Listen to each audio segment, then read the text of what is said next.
the Great. Today I am going to speak a few words about Akbar the Great. Akbar the Great was the third Mughal emperor of India. Akbar was a great warrior, king, intelligent, ambitious, powerful ruler, and the perfect philosopher. He was popularly known as Akbar the Great and Shahenshah Hind. He genuinely cared for the people and tried to provide solutions to a majority of every problem. Akbar was born on October 15, 1542 in Umarkot. Is currently located in Sindh province, Pakistan. He grew up in the Afghanistan countryside. Akbar's full name was Abu al-Fath Jalaluddin Muhammad Akbar. He was the most powerful emperor of his period and no emperor could stand against him. He was the son of Humayun and Hamida Banu Begum. At that time, Humayun and his wife had been exiled for more than 12 years. Humayun had been driven from the throne of India, followed by a series of decisive battles with the Afghan Sher Shah Suri. The child Akbar spent his youth running, hunting and fighting and never had the opportunity to learn, read and write. When he was 13 years old, his father died. After his father's death, Akbar got enthroned at a very early age of 14 years old. Since he was very young, so Bairam Khan was made the regent and was given the responsibility to handle all the affairs. Bairam Khan was the chief mentor, advisor, guardian and the most trusted ally of Akbar. He guided Akbar to reclaim the Mughal throne in Delhi. Akbar ruled from 1556 to 1605 and extended Mughal power over most of the Indian subcontinent. During his rule, the Mughal Empire tripled in size and wealth. He didn't know reading and writing, but he was an admirer of good books. He loved books of poetry, art, history, religion, and culture read to him. Akbar had a library of 24,000 books in his palace. He encouraged scholars, poets, painters, and musicians, making his court a center of culture. He was illiterate and could not sign even his name, and yet he was a learned man. He knew so many languages that helped him in administration and in making relations with others very easily. Akbar was a sort of mystic dreamer and visionary and never an orthodox Muslim. He believed in universal toleration in the matter of religion, so people of all faiths enjoyed full freedom of conscience and worship. Akbar created a special religion called Din-e-Ilahi to respect Hinduism and Islam. Din-e-Ilahi is the religion of God. He desired to achieve peace, unity, tolerance in his empire. The Din-e-Ilahi was an elite, eclectic religious movement formulated by the Akbar in 1582. The idea was to combine Hinduism and Islam into one faith, but also to add aspects of Christianity, Zoroastrianism, and Jainism.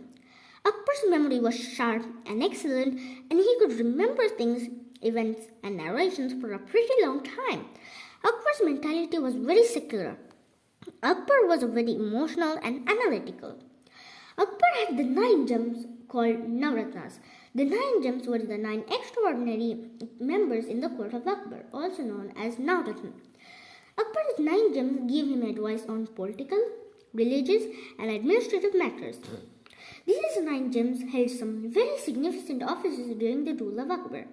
The 9 gems were Muslims as well as Hindus. The 9 gems were Birbal, Tansin, Abu Fazl, Faizi, Raja Mansingh, Raja Todarmal, Mullah Dupias, Fakir Azizuddin, Abdul Rahim Khan. He had a very wise advisor and main commander named Raja Birbal. The most noble wife of Akbar was Jodhabai. She was a Hindu Rajput queen. A fabulous palace was built for his wife Jodhabai in her honor, and it was the largest residential palace in Fatehpur Sikri, also known as Jodhabai Mahal. Akbar was succeeded as emperor by his son Prince Salim, later known as Jahangir. Akbar got the title of Shahenshah, meaning King of Kings, because of his bravery, fearlessness, and kindness. Akbar reformed and strengthened his central administration and centralized his financial system and reorganized the tax collection process. He was a great patron of arts and culture. Under his rule, art, architecture, music, painting flourished well. His court became a beehive of poets, musicians, singers, learned men, and heroic people. Akbar revised the educational curriculum, focusing more on moral education as well as mathematics, as well as secular subjects such as history, geometry, agriculture, astronomy, logic, etc. Akbar implemented a number of social reforms. They were prohibition of slavery, allowance of widow remarriage, the regulation of prostitution, the control of immoral trafficking in women, the prohibition of sati in Hinduism, abolished the pilgrim tax, discouraged child marriage. Akbar raised the minimum marriage age of girls to 14 years and for boys 16. Akbar fell seriously ill. No medicine could work for his condition. His condition sank from bad to worse. Eventually, on 27 October 1605, he died in Fatehpur Sikri, Agra, at the age of 63 years old. His body was deposited in a magnificent Muslim tomb at Sikandra near Agra. Akbar's rule was glorified not only by the wealth of learning and culture, but also by his administrative skills, bravery, and wisdom. Akbar helped unify India by bringing people from different religions and kingdoms together. Akbar expanded the empire and established fair laws. Without him, things like slavery and discriminating laws would still exist in India. My dear friends, Akbar was the greatest ruler in the history of the world. He won the title Guardian of Mankind. Akbar is an inspiration to all the religions today as well. He made religious unity in his kingdom to give equal rights for all citizens and for the well-being of his subjects. That's all for me. Thank you.